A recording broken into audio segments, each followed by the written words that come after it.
ደህና ናችሁ አይደል? ኢየሱስ ጌታ ነው። የእውነት እነ ሙሴን ከበግ ጥበቃ የጠራ ያዳነ የጠበቀ ደግሞም እስከ ሕይወታቸው ፍጻሜ የመራቸው ጌታ እኛንም ሊመራን ታማኝ ነው። አሜን።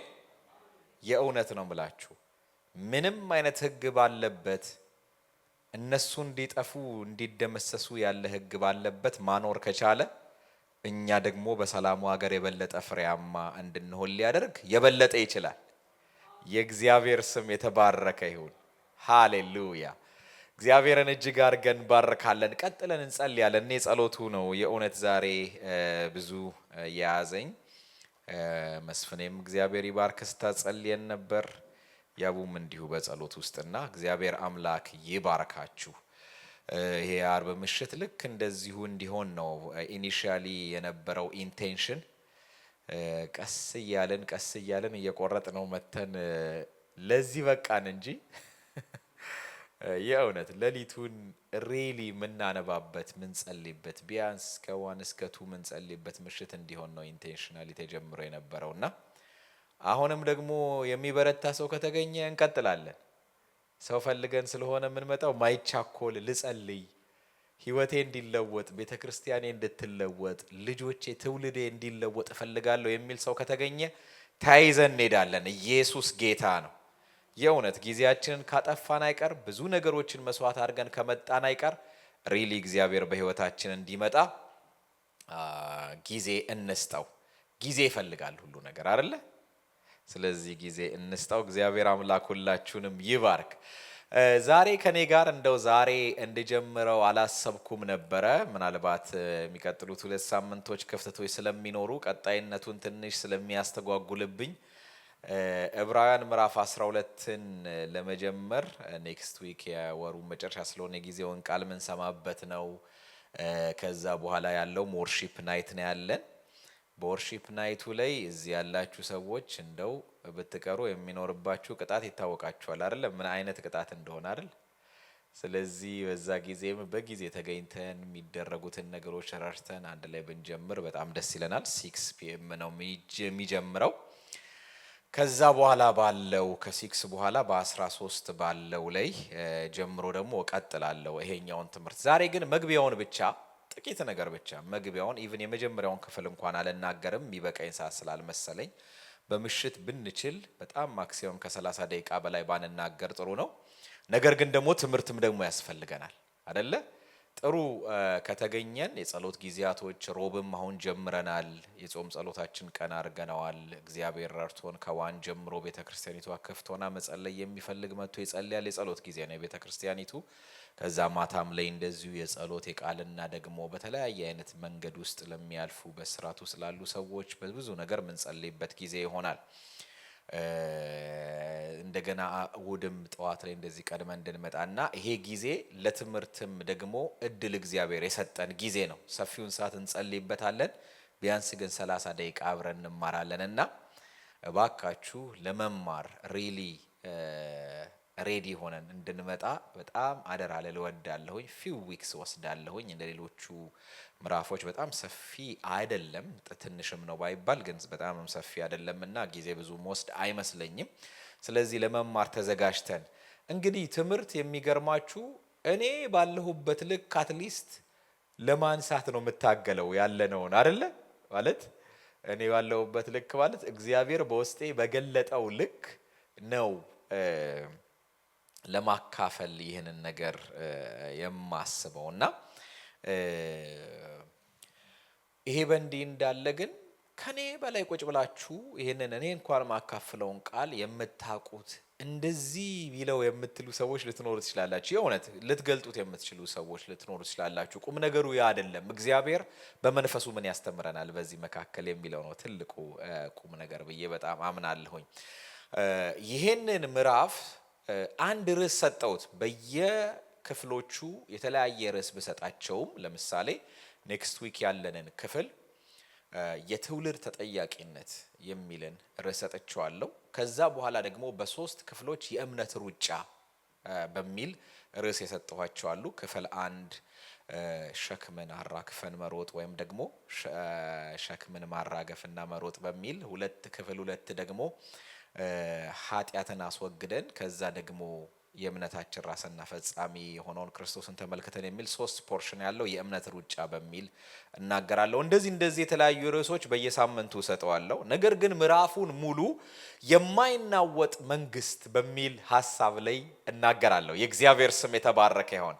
ምዕራፍ 12 ኃይለ ቃል የሚገኘው ቁጥር 28 ላይ ስለዚህ ከቶ የማይናወጥ መንግስት ስለምንቀበል እግዚአብሔርን እናመስግን። ሃሌሉያ። ደግሞም ደስ በሚያሰኘው መንገድ በአክብሮትና በፍርሃት እናምልከው የሚለው ቃል ላይ ነው የሚገኘው። ስለዚህ ብሎ የሚናገረው እስከ ቁጥር 27 ድረስ የተናገረውን የሚጠቀልል ሐሳብ ነው። ቁጥር 29 ነው ያለው፣ እስከ ቁጥር 29 ነው ያለው። ቁጥር 28 ላይ ግን ስለዚህ የማይናወጥ መንግስት፣ ሃሌሉያ። እስቲ የማይናወጥ መንግስት በሉ፣ የማይናወጥ መንግስት በሉ እስቲ። ኢየሱስ ክርስቶስ ጌታ ነው። አንሼከብል ኪንግደም ነው ያለን። እኔና እናንተ የምንኖርበት መንግስት የማይናወጥ መንግስት ነው። ኢየሱስ ክርስቶስ ጌታ ነው። እስቲ ተመልከቱ፣ በዓለም ላይ ብዙ የሚናወጥ ነገር ተመልክተናል አይደለ? እንደውም መናወጥማ እንደውም በጣም የሚያበላ ነው የመናወጥ ዜናን ማውራት አይደለ? እስቲ ተመልከቱ፣ ዜና ምን ሰማበትና የሆነ ነገር በጣም አትራክት የሚያደርገን ነገር ልጆች ትምህርት ቤት ሄዱ የሚል ዜና ብታዩ ዝም አይላችሁ። በየቀኑ የሚሆን ነው። ፕሌን ከዳላስ ተነስቶ ዲሲ አረፈ። 2000 ፕሌኖች በአሜሪካ በአንድ ጊዜ አት ሴም ታይም አየር ላይ ይሆናሉ ተብሎ ይታሰባል። ፒክ አወርስ ላይ በቃ እንደው አርብ ቸርች ፕሮግራም እናደርጋለን። በሲኤንኤን አርብ በግሬስ ኢቫንጀሊካል ቸርች ፕሮግራም ፈጽሞ አይባልም አይደል? እዚህ ጋር ግን አንድ ሰው የሆነ አደጋ ቢደርስበት ግን ሊወራ ይችላል። መናወጥ እንደውም ምድር ሁሉ አንዳንድ ጊዜ አንድ ሰውን ደሞዝ ሰማሁኝ። በጣም ሃይሊ በአሜሪካ ከፍተኛ ደሞዝ የሚከፈለው ጋዜጠኛ የምታውቁት አንደርሰን ኩፐር የሚባለው የሲኤንኤን $11 ሚሊዮን በአመት እንደሚከፈለው ሰማሁ። አለ እንደዛ ደሞዝ፣ እንደዛ የሚባል ደሞዝ ሚሊዮን 6 ዲጂት ስንል 11 ሚሊዮን የሚከፈለው ደግሞ አለ። እና በጣም ሀት የሆኑ የሚያናውጡ ነገሮች የመጨረሻ ፈልፍሎ የሆነ አይነት ነገር ውስጥ ገብቶ የመንግስት ባለስልጣናት የሰሩትን የሆነ ነገር ማጋለጥን በጣም ያቀበታል። ታፍ ነው። በጣም የታወቀ ጆርናሊስት ነው። እንደገና በጣም ሃይ ሌቭል ሎ የተማረ ሰው ነው። ሎየሮች ናቸው ብዙዎቹ ጋዜጠኞች፣ ሎም ጆርናሊዝም የሚያጠኑ ናቸው የሲኤንኤን ጋዜጠኞች በተለይ በጣም ኑሯቸው የተመሰረተው ይሄን ያክል የሚከፈለው የሚያናውጥ ነገር በመናገር ነው። በጣም ጥሩ ዜና የሚባለው። እኛ ጋር ግን ሲመጣ የማይናወጥ መንግስት ውስጥ የምንኖር ሰዎች ነን። የእግዚአብሔር ስም የተባረከ ይሆን። አቤት ታላላቅ የተባሉ መንግስታት እንዴት ተናውጠው ደብዛቸውም እንደጠፋ እስቲ አስቡ። በ1942 ጀምሮ እስከ 45 በቃ ዓለምን መቆጣጠሩ እርግጠኛ የነበረ ናዚ የተባለው ሂትለር የመጨረሻ ብዙ ኃይለኛ ሆኖ የትና ይደርሱ ራሻን ምናልባት ሀፍ ድረስ ደረሰ ሲባል እንደገና ራሻዎች ገፍተው ወደ ኋላ እንደመለሱት በኢስት በኩል ራሻ በዌስት በኩል አሜሪካንስ ገፍተው የት እንደሄደ የማይታወቅ አንዳንዱ ሰው ሴት መስሎ ራሱን ደብቆ ጠፍቷል። አንዳንዱ ሰው ራሱን ጋዛር ከፍክፎ ሰው እንዲገድለውና እንዲያቃጥለው አድርጓል። እንደዚህ ይላሉ። እስከ ዛሬ በእርግጠኝነት እስካይታወቅ ድረስ እንደ ተራሰው አመድ ሆኖ የጠፋ የቀረሰው የሚናወጥ መንግስት። ነገር ግን የኛ መንግስት የማይናወጥ መንግስት ስለምንቀበል ሃሌሉያ የገባንበት መንግስት አንሼከብል የሆነ ኪንግደም ነው። ኢየሱስ ክርስቶስ ጌታ ነው። በዚህ ሐሳብ ውስጥ ሆነን ነው እግዚአብሔር ይገስጻል ይቀጣል እንኳን ስንባል አንሼከብል የሆነ መንግስት ውስጥ ሆነን እንደሆነ ከገባን ምንም ነገር የሚያናውጠን ነገር የለም። በስቃይ ውስጥ እያለፋችሁ ቢባል አንሼከብል ደግሞ ኪንግደም ውስጥ እንደሆነ ከገባን ይሄ ነው መሰረቱ። የእግዚአብሔር የአምላካችን ስም የተባረከ ይሁን። በዚህ መንግስት ውስጥ ያሉ ሰዎች ከዛ መንግስት የተወለዱ የዛ አገር ዜጋ እስከሆኑ ድረስ እነርሱም የማይናወጡ ናቸው። እስቲ የማልናወጥ ነኝ ብላችሁ ተናገሩ። እስቲ አቤት እንደሌሎቹ we are unshakable እንደሚሉት እንደዚሁ በመወቀታ ሳይሆን መጽሐፍ ቅዱስ ስለሚለን ነው እያልኩኝ ያለሁት። የእውነት ነው ማለት ለምን መሰላችሁ? እኛ ዜግነታችንን ከምድራዊው ልክ ጌታ ኢየሱስ ክርስቶስን በተቀበልንበት ሰዓት ወደ ሰማዩ ኪንግደም ዜግነታችን የተለወጠ ሰዎች ነን። አንድ ሰው ሁለት ሰው ታሰረብኝ ሐማስ አገተብኝ ብላ አገር ሁሉ ይፈርሳል። አሜሪካ በላከችው ጦር መሳሪያ እስራኤል በቃ የመጨረሻ ይነዳል፣ አገር ይገለባበጣል። ለምን? የአሜሪካ ዜጋ የሆነ ሰው ታግቷልና። እኛ ጋር ደግሞ ጠላት መጥቶ በተለያየ ነገር ያገተው ጤና ካለ ያገተው ኢኮኖሚ ካለ በእውነት ነው የምላችሁ ስንት ቦምብ እንደሚወርድበት እኮ እኛ ስለማናይ ነው። አይገርማችሁ? ለምን ቢባል የታገቱት አያዩም እኮ ስንት ቦምብ እነሱ ተይዘዋል ታግተዋል ተብሎ ስንት ቦምብ ስንት ቤትን እየደረመሰ እንዳለ አያውቁም። እነሱ አንድ ጥግ ታግተዋል። እኔና እናንተም ዛሬ በብዙ ነገር የታገተ ህይወት እየመራን ሊሆን ይችላል። በታገትንበት ስፍራ ጠላት እያስፈራራን ሊመስል ይችላል። የኛ መንግስት ግን አንሸከብል የሆነ ኪንግደም ነው። የእግዚአብሔር ስም የተባረከ ይሁን። ምንም ነገር የማያንቀሳቅሰው፣ ምንም ነገር የማይገታው፣ ምንም ነገር ደግሞ የማያሸንፈው፣ የትኛውም ኃይለኛ ቢመጣ የማይረታው ታላቅ መንግስት ውስጥ ነን ያለነው። የእግዚአብሔር ስም የተባረከ ይሁን። ስለዚህ ነው እናመስግን ብሎ የሚናገረው። ምንም ያክል በመጣበትም ወደፊት ገና ቁጥር 28 ላይ ቢሆንም ዋናው ሐሳብ ስለሆነ ነው የምናገር። ስለምንቀበል ብሎ እግዚአብሔርን እናመስግን። እስቲ እናመስግን በሉ እስቲ። ምስጋናችን የማይቋረጥበት ምክንያት የእኛ አለመናወጥ ሳይሆን በማይናወጠው መንግስቱ ሲቲዝን ስለሆንን ያዜግነታችን የቸረን ያዜግነታችን የሰጠን ነገር ፈጽሞ እኛንም ሊያናውጠን የማይችል መንግስቱ ስላለን ነው። የእግዚአብሔር ስም የተባረከ ይሁን። ብዙ ጊዜ ብዙ ጥፋት ሊያጠፉ ብዙ አደጋ ጣዮች የተለያዩ በአፍሪካ በሳውዝ ደግሞ አሜሪካን ሀገሮች ሲመጡ አሜሪካዊ ነው አሜሪካዊ ፓስፖርት ካሳየ አንድ ሰው የሚኖርባቸው ድንጋጤ አይደለም፣ ሌላ ችግር ውስጥ ልንገባ ነው። የራሳቸውን ሀገር ዜጋ እንደወደዱ እያደረጉ ጠላት የኛን ነገር መንካት አይችልም። ያለንበት መንግስት እጅግ በጣም ብርቱ ነው። የእግዚአብሔር ስም የተባረከ ይሁን። ስለዚህ እናመስግን። ደግሞ ደስ በሚያሰኘው መንገድ በአክብሮትና በፍርሃት እናምልከው። እንዴት ደስ ይላል! ለዚህ ነው አምልኳችን ምስጋናችን የማይቋረጠው።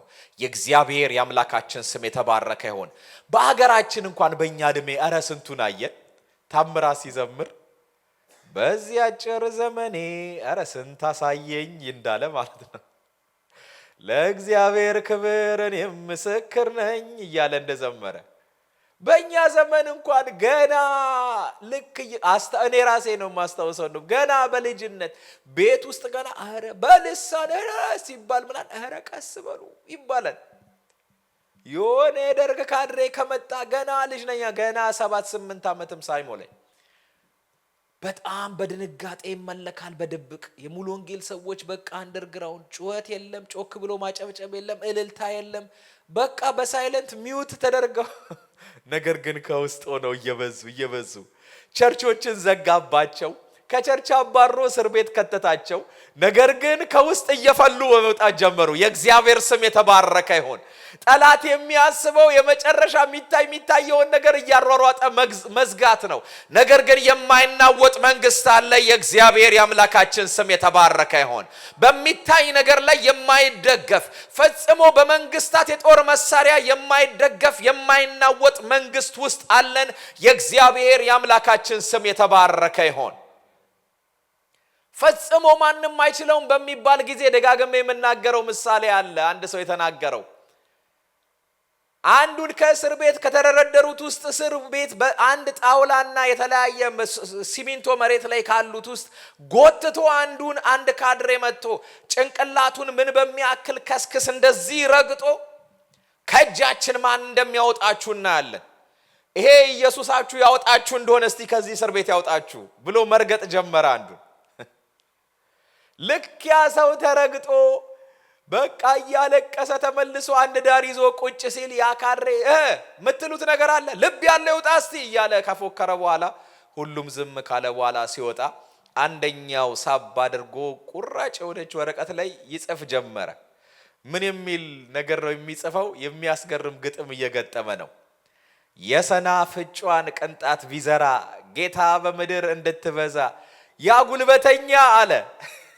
ካድሬውን እኮ ነው። ያ ጉልበተኛ መቶ ረገጣት የማትበቅል መስላው ፈዛዛ አለና ገና አልተሳካም አምልጣ ወጣች ሄደች አደገች ጌታ ይመስገን ድንበሯ ሰፋ ለደካከሙት መጠጊያ ሆነች አለና ሕዝብና በዛ የሚል ዜማና ዜማ። የእግዚአብሔር ስም የተባረከ ይሁን። አቤት በእውነት ነው ብላችሁ ያ መንግስት ማን አለብኝ ያለ ጠዋት ላይ እንደው በቃ እንትናቸውን ወጋናቸው በሳንጃ የሚል እንደው እዛ ጋር እንዲያበጠች እንትናለች እናስተነፍሳታለን እያለ ይፎክር የነበረ በአንድ ከሰዓት በዜና ወደ ዚምባብዌ ተብሎ ይባል ሰማን። ዋው! የኛ መንግስት ግን የማይናወጥ መንግስት ነው። የእግዚአብሔር ስም የተባረከ ይሁን።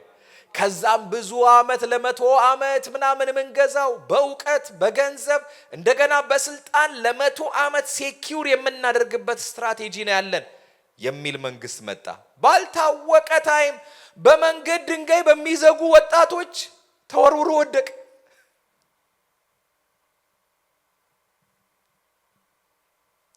እግዚአብሔር ሁሉ ጊዜ አሸናፊ ነው። የኛ መንግስት የማይናወጥ መንግስት ነው። ጌታን እንጠብቀው። አሁንም የሚከብድ ነገር አለ፣ እጅግ የሚያስጨንቅ ነገር አለ። በእውነት እኛ አንሸከብል ኪንግደም ውስጥ ነን ያለነው። የእግዚአብሔር ስም የተባረከ ይሁን። ኢየሱስ ክርስቶስ ጌታ ነው። ታዲያ ይሄ ምዕራፍ 12 የሚያወራው ይሄንን ነው። እንደው መለስ ብዬ ትንሽ ከከለስኩላችሁ በኋላ ከዛ በኋላ የዚህን አውትላይን ብቻ ነግሬያችሁ ዛሬ እንጨርሳለን። የመጀመሪያውም ክፍል ጋር ዛሬ አልገባም። በሚቀጥለው ጊዜ የትውልድ ተጠያቂነት ወይም ደግሞ ጄነሬሽናል አካውንታቢሊቲ በሚል ሐሳብ እናገራለሁኝ። ነገር ግን ዛሬ እንደዚሁ አውትላይኑን ብቻ ተናግሬ እጨርሳለሁ። ጸልየን በደንብ መጨረሻ ላይም እንጨርሳለን። ምንም ሳንጣደፍ አይዟችሁ፣ የትም አያመልጠንም። እንቅልፋችን በደንብ ይተኛለታል። በደንብ ይኬድና እንተኛለን። አይዟችሁ፣ እሺ፣ አያመልጠንም። ኢየሱስ ጌታ ነው። በደንብ እንጸልያለን። ይሄ የዕብራውያን መጽሐፍ እንደው በጣም በተደጋጋሚ ያስተማሩ ሰዎች ደጋግመው እየከለሱልን ስለነበር እኔ እንደሌላው ጊዜ በጣም አንድ በአንድ አልከልሰውም። ግን እንደዚሁ የምዕራፎቹን ዋና ዋና ሐሳቦች ለመናገር ያክል ምዕራፍ 1 ቁጥር 1 ሲጀምር በብዙ አይነትና በብዙ ጎዳና እግዚአብሔር በነቢያቱና በሐዋርያቱ ተናግሮ ካለ በኋላ ሁሉን ወራሽ ባደረገው ዓለማትን በፈጠረበት በልጁ በዚህ ዘመን ደግሞ ለኛ ተናገረን። የመጨረሻ በዚህ ዘመን መጨረሻ ለኛ ተናገረን። የመጨረሻው ድምጽ ነው። የእግዚአብሔር ስም የተባረከ ይሁን። ኢየሱስ የመጨረሻ ድምጽ፣ ሁሉን ወራሽ የሆነ ድምጽ ነው። ዓለማት ደግሞ የተፈጠሩበት ድምጽ ነው። ዝም ብሎ ኢየሱስ ከድንግል ማርያም ሲወለድ መኖር አልጀመረም። ዓለማት ሁሉ የተፈጠሩበት ድምጽ ነው። የኢየሱስ ክርስቶስ ሃሌሉያ ተናገረን። ደግሞ ይሄ የክብሩ መንጸባረቅ ሆኖ ደግሞ በደላችንን በራሱ ካነጻ በኋላ በሰማያት በግርማው ቀኝ ተቀመጠ። እርሱም የክብሩ መንጸባረቅና የባህሪው ምሳሌ ሆኖ the exact image ሆኖ በደላችንን በራሱ ካነጻ በኋላ በሰማያት በግርማው ቀኝ ተቀመጠ። በሰማያት የተቀመጠው ይሄ እወድሃለሁ ዛሬ ልጄ ነህ ባለው በአባቱ አማካኝነት ከመላእክት ሁሉ ይበልጣል ብሎ በመጀመሪያ ከማን ይበልጣል? ከነቢያቱ ይበልጣል ብሎ ከዛ ደግሞ ከመላእክቱ ይበልጣል ብሎ ምዕራፍ 1 ላይ ከጨረሰ በኋላ ምዕራፍ 2 ላይ እንግዲህ ከሰማነው ነገር እንዳንወሰድ። የሰማነው ነገር ምንድነው? የሆነ ነገር እየሰማን ወደ ኋላ እየተመለስን ያለንበትን ነገር ከዛ እንዳንወሰድ። ከድንግል ማርያም ተወልዶ እናቱ ድንግል ማርያምን ሳላከብር እንዴት እሱን የሚል ነገር ከሰማችሁ እንዳትወሰዱ። አሁንም ደግሞ በእኛ ቤት ደግሞ እንደው የሚያድናችሁና የሆነ ነገር የሚያደርግላችሁ የኔ ስም የተለጠፈበት ዘይት ነው የሚላችሁ እንዳይወስዳችሁ። ኖ የለም። ኢየሱስ ነው የሁሉ ነገር መጀመሪያም መጨረሻም። የእግዚአብሔር ስም የተባረከ ይሁን። ታዲያ እኛን ለማዳን ራሱ ይሄ ከመላእክት እጅግ ከፍ አደረከው የተባለ ደግሞ ከመላእክት በጥቂቱ አሳነስከው ተባለ ምዕራፍ 2 ላይ። ለምን? እኛን መምሰል ስለተገባው ወንድሞቹን ይመስል ዘንድ የአብርሃምንና የይስሐቅን የነሱን ዘር ይይዝ ዘንድ ሰው ይመስል ዘንድ ወረደና ዝቅ አለ። ነገር ግን የክብርን ደግሞ ልብስ አለበስከው እያለ ምዕራፍ 2 ላይ ይዘጋና 3 ላይ ደግሞ እንደገና ደግሞ ተነስቶ እንዴት አይነት አወዳደቅ እንደወደቁ እስራኤላውያን ይናገራል። ምዕራፍ 4 ላይ ደግሞ ይሄ የተነገረው ተስፋ ቀርቶልን ከሆነ ከኛ ማንም የማይበቃ ሆኖ እንዳይታይ እንጠንቀቅ። ስለዚህ ወደ እግዚአብሔር ቃል እንመለስ። የእግዚአብሔር ቃል ነው መፍትሄው ለዚህ ሁሉ። ከእግዚአብሔር ቃል እየተፋታችሁ ወደ ስርዓት ብቻ ከመጣችሁ መውደቅና መጥፋት አይቀርም። የእግዚአብሔር ቃል 2 አፍ ካለው ሰይፍ ይልቅ የተሳለ ነው ብሎ ወደ ሁለተኛው ፖርሽን ከ4:18 ጀምሮ ይናገራል። ሊቀ ካህን የሆነ በሰማያት ያለ ሊቀ ካህን ያለፈ ሊቀ ካህን ካለን እኛ ደግሞ ጸንተን ሃይማኖታችንን እንጠብቅ። ለምን? በነገር ሁሉ እንደኛ ከኃጢአት በስተቀር የተፈተነ ስለሆነ በኃጢአታችን ሊረዳን የሚችል ሊቀ ካህን ያለን ብሎ ጨረሰ። የእግዚአብሔር ስም የተባረከ ይሁን። ታዲያ ሊቀ ካህን ምንድነው የሚለውን ሲያስረዳ ከሰው የሚመረጥ ድካምን ሊለብስ የሚገባው ነው ብሎ ምዕራፍ 5 ላይ ጀመረ።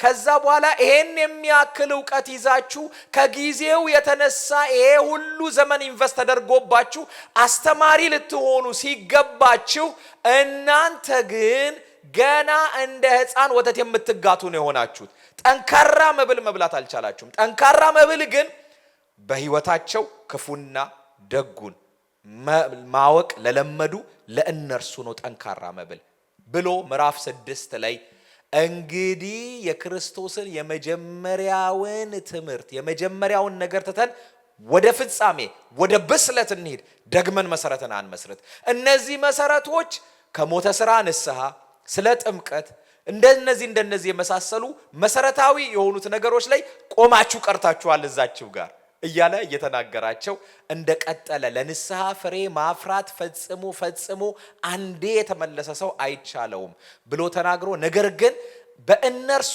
የተሰራውን ከዚህ በፊት የነበረውን ነገር መካድ ስለማይችል እግዚአብሔር አንጀስት አይደለም። he is not አንጀስት። በቃ ራሱ እግዚአብሔር አመፀኛ ያልሆነ አምላክ ነው። ምን በማድረጉ ነው አመፀኛ ያልሆነው? የሰራችሁትን ስራ ለስሙ ያሳያችሁትን ፍቅር በመርሳት አመፀኛ አይደለም እግዚአብሔር። እውነተኛ ዳኝነቱ የሚታየው ባለመርሳቱ ነው። ኦኬ ያደረጋችሁትን ስራ ለስሙ ያሳያችሁትን ፍቅር እዛ ጋር ብቻ እንዳትቆሙ ግን ታዲያ በእምነትና በትዕግስት የተስፋውን ቃል የሚወርሱትን እንድትመስሉ እንጂ ዳተኞች እንዳትሆኑ እንፈልጋለን ብሎ እግዚአብሔር ይህንን ጽናት እስከ መጨረሻ እንድታሳዩ ይፈልጋል ብሎ 6:10 ላይ ከተናገረ በኋላ ስለ ማምለጫ አለታችን፣ ስለ መማፀኛ ከተማችን፣ ስለ እውነተኛው ካህን ተናግሮ ምዕራፍ 6 ጨርሶ ምዕራፍ 7 ስለ ከመልከ ጸዴቅ ጋር አነጻጽሮ ይጀምራል። ምዕራፍ 8 ላይ ደግሞ ይሄ ከነገርናችሁ ዋነኛው መልእክት ይሄኛው ነው ብሎ ይናገራል። የትኛው ነገር? መካከለኛ የሆነ ድንኳን የኋለኛይቱ ድንኳን አገልጋይ የሆነ ይሄ በሰማያት ያለፈ በግርማው ቀኝ የተቀመጠ ሊቀ ካህን አለን። እርሱም ደግሞ የመቅደስና የእውነተኛዋ ድንኳን አገልጋይ ነው ብሎ ተናገረ። ምዕራፍ 9 ላይ ደግሞ ስለ መስዋዕት ስርዓቶች ተናገረና አንድ ቦታ ላይ ሲደርስ የሚገርመኝ ነገር ይናገራል። የኮርማዎች የፍየሎች ደም ኃጢአትን የሚያነጻ ከሆነ ኢየሱስ ደግሞ ክቡር የሆነው ደግሞ ክቡር ሆኖ ለእግዚአብሔር ራሱን ያቀረበው የኢየሱስ ክርስቶስ ደም ደግሞ ከሞተ ሥራ እንዴት ህሊናችንን ያነጻ ይሆን? የቀደመው ደም ጊዜያዊ ስርየት እየሰጠ ከጥፋት ይታደጋል እንጂ ከህሊና ከመከሰስ አያድንም። ይሄ ግን የኢየሱስ ክርስቶስ ደም ከጥፋት የሚያድን ከመከሰስ የሚያድን ነው እያለ እዛ ስፍራ ላይ ተናግሮ ምዕራፍ 10 ላይ እንደዚህ ብሎ ይጀምራል። ይሄ ህጉ ጥላ ነው፣ ሊመጣ ስላለው ነገር ጥላ ነው እንጂ እውነተኛው አካል አይደለም። ስለዚህ ወደርሱ የሚመጡትን ከቶ ኃጢአታቸውን በፈጽሞ ሊያስወግድላቸው አይችልም። እንደውም የኃጢአት ማስታወሻ ነው። የቀደመው የኃጢአት ስርየት እንዳይሞቱ ይጠብቃቸዋል፣ ይከልላቸዋል እንጂ ኃጢአተኛ ነው የሚለው። የኢየሱስ ክርስቶስ ደም ግን አንድ ጊዜ ካነጻን በኋላ ንጹህ ነህ ነው የሚለው። የእግዚአብሔር ስም የተባረከ ይሁን። ስለዚህ በዚህ የወንጌል እውነት እርስ በርሳችን እየተገናኘን መታየታችንን አናቁም። እርስ በርሳችን እያለ ይህንን ከመከረ በኋላ ምዕራፍ 11 ላይ በጣም ሰፊ ጊዜ ወስደን ተመልክተናል። ከመስፍኔም ጋር ከዜድም ጋር ምን ብሎ ነው የሚጀምረው? እምነት ተስፋ ስለምናደርገው ነገር የሚያስረግጥልን ነው፣ ያላየነውንም የሚያስረዳ ነው። ወደ ኋላ ትንሽ ልመልሳችሁና 10 የመጨረሻው ላይ ምን ብሎ ይናገራል? እኛ አምነው ከሚድኑቱ ነው እንጂ ወደ ኋላ ከሚያፈገፍጉቱ አይደለንም ካለ በኋላ ነው እምነትም ነው የሚለው። እንደውም ሲጀምር የተያዘ ቃል ነው። እምነትም ተስፋ ስለምናደርገው ነገር የሚያስረግጥልን ያላየነውንም ነገር የሚያስረዳ ነው። ለአባቶቻችን የተመሰከረላቸው ለዚህ ነው በዚህ ነው ብሎ ይናገራል። ስለዚህ የእምነትን እያንዳንዱን ሰዎች ገና ከፍጥረት መጀመሪያ ከአቤልና ከቃይን ጀምሮ የሚያስደንቅ ነገር ተናገረ። የእግዚአብሔር ስም የተባረከ ይሁን። ታዲያ ይሄንን ምዕራፍ ሲጨርስ እነዚህ ሁሉ የእምነት አባቶች የተሰጣቸውን የተስፋ ቃል አላገኙትም፣ ከሩቅ ተሳልመው አለፉት እንጂ ብሎ ጨረሰና ለምንድን ነው ብሎ ሲናገር አለኛ ፍጹማን እንዳይሆኑ እግዚአብሔር አንዳች የሚበልጥ ነገር ስለኛ አስቀድሞ አይቶ ነበርና። ሃሌሉያ! አብርሃም ከሩቅ ተሳልሞ ያለፈው ቆይ ምስጋናም ገና ይመጣል በክርስቶስ አምኖ ጠብቀው እየተባለ ነው አለ። እንዴ አቤልስ ሲባል አቤልም ደግሞ ያኔ የእውነት እያለቀሰ በወንድሙ ተገሎ የእርሱ ደም ከምድር ወደ ሰማይ እየጮኸ ሄደ። እውነተኛው ደም ደግሞ የኢየሱስ ክርስቶስ ደም ከአቤል ደም ይልቅ የሚናገረው የተባለው ደም መጥቶ ዶክተር መስፍንን እስኪያድነው ድረስ እየጠበቀ ነው ተገሎ። ሃሌሉያ! ያለ እርሱ ፍጹም መሆን አይችልም። አቤልን የሚያክል ብዙ ስራ የሰራ ስለነ ዳዊት ስለነ ዮፍታሔ ስለነ ባርቅ ስለሌሎች ሁሉ እንዳላወራ ጊዜ አጥርብኛል አለ። ስለነ ጌዲዮን እነዚህ ሁሉ ታላላቅ ሰዎች ናቸው። በእውነት በእምነታቸው የመንግስታትን ድል ነሱ፣ የአንበሳን አፍ ዘጉ፣ እንደገና ደግሞ በሰይፍ ስለት አለፉ።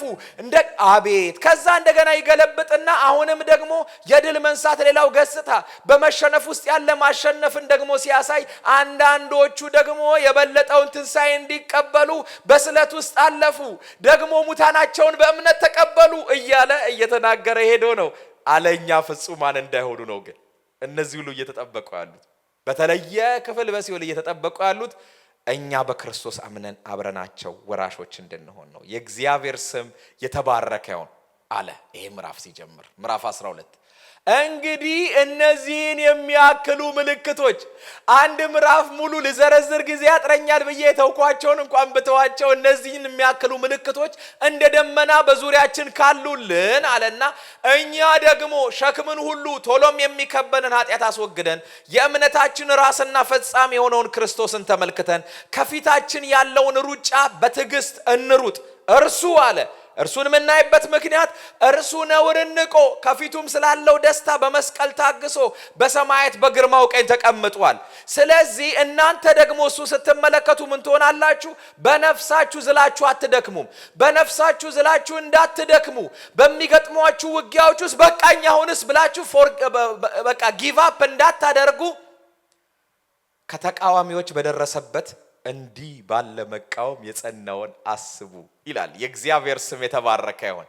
ከ1 እስከ 4 12 ይሄን ነው የሚናገረው። እስከ 3 ድረስ አራተኛ ላይ ገና ከኃጢአት ጋር እየተዋጋችሁ። ኦኬ ሐሳቤን ልጨርስላችሁ፣ ነገር ግን አውትላይኖቹን ብቻ ላሳያችሁ። ማየት ከተቻለ ስክሪን ላይ መውጣት ከተቻለ ጥሩ ነው። ኤርሚ የማይናወጥ መንግስት የሚለው ብያችኋለሁ ዋናው ርዕስ። ይሄ ቁጥሩ የሚገኘው ስለዚህ ከቶ የማይናወጥ መንግስት ስለምንቀበል ብሎ ይናገራል። እግዚአብሔርን እናመስግን፣ ደሞም ደስ በሚያሰኘው መንገድ በአክብሮትና በፍርሃት እናምልከው። ይሄንን መንፈስ ይዘን ነው። አንዳንድ ጊዜ በመሐከል ቅጣት አለ ይለናል፣ መከራ አለ ይለናል፣ ችግር አለ ይለናል። ነገር ግን እናምልከው።